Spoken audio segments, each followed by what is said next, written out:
व इनके गठबंधन दल तथा अन्य पार्टियों की भी रही सरकारों की जातिवादी सोच व मानसिकता के चलते इन्हें अभी तक भी आरक्षण का पूरा लाभ नहीं मिल पा रहा। इन वर्गों के लोगों को अभी तक भी इन्हें आरक्षण का पूरा लाभ नहीं मिल पा रहा है और अब तो इनके इस आरक्षण को ये पार्टियां मान्य कोर्ट की आड़ में इसे प्रभावी बनाने में व खत्म करने की भी पूरी कोशिश में लगी हुई और इसका खास उदाहरण दिनांक 1 अगस्त 2024 को माननीय सुप्रीम कोर्ट का दिया गया निर्णय, जिस पर कांग्रेस, बीजेपी व इनके सहयोगी दल अभी तक भी अपनी चुप्पी साधे हुए और इस संदर्भ में यदि केंद्र की भाजपा सरकार की व कांग्रेस की तथा इनके गठबंधन दलों की भी नीति व नीयत साफ होती तो फिर ये सरकार माननीय सुप्रीम कोर्ट के आरक्षण को लेकर आए निर्णय में जिसमें कोर्ट ने एससी व एसटी के आरक्षण में वर्गीकरण व क्रीमी लेयर आदि को लागू करने की बात कही है, जो उसे खत्म करने व फिर करने की बात कही है, तो उसे खत्म करने व फिर से पूर्व की स्थिति में लाने के लिए विशेष सत्र बुलाकर संवैधानिक संशोधन विधेयक जरूर लाती यदि इनकी नीयत साफ होती तथा उसे पास भी जरूर करवाती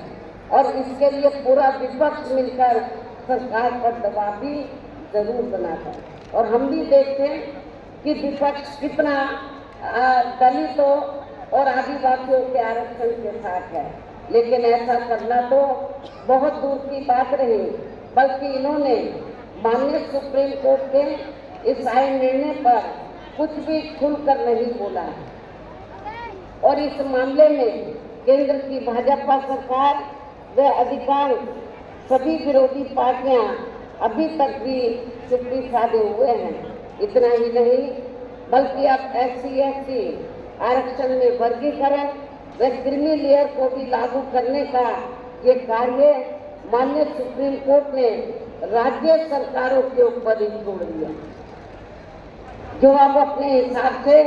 इसका पूरा राजनीतिक फायदा भी उठाएंगे। साथ ही इसकी आड़ में इन वर्गों को बांटकर इन्हें आपस में भी लड़ाएंगी, अर्थात अब ये पार्टियां फूट डालो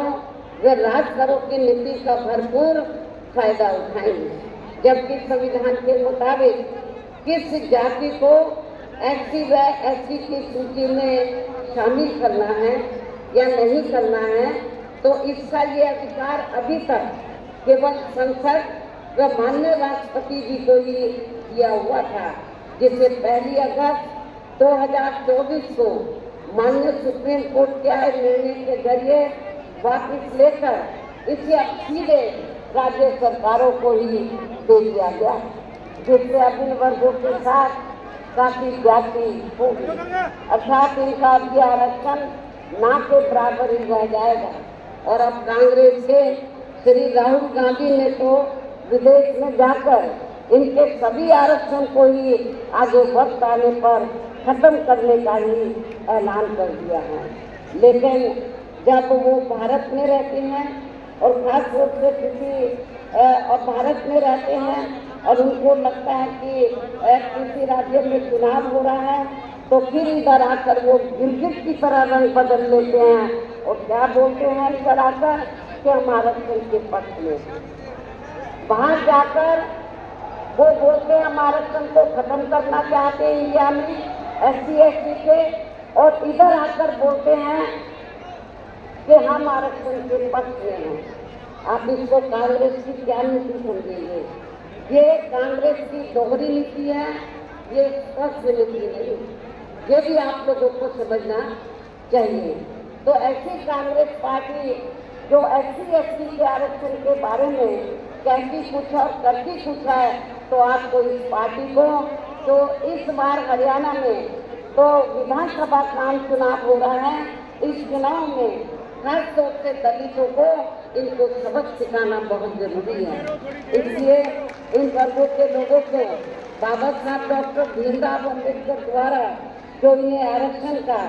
ये संविधानिक अधिकार मिला है, ये कोई कांग्रेस ने नहीं दिया। ये परम पूज्य बाबा साहब डॉक्टर अम्बेडकर ने SC वर्गों के लोगों को जो आरक्षण की सुविधा दिया है, ये संविधानिक अधिकार परम पूज्य बाबा साहब डॉक्टर अम्बेडकर ने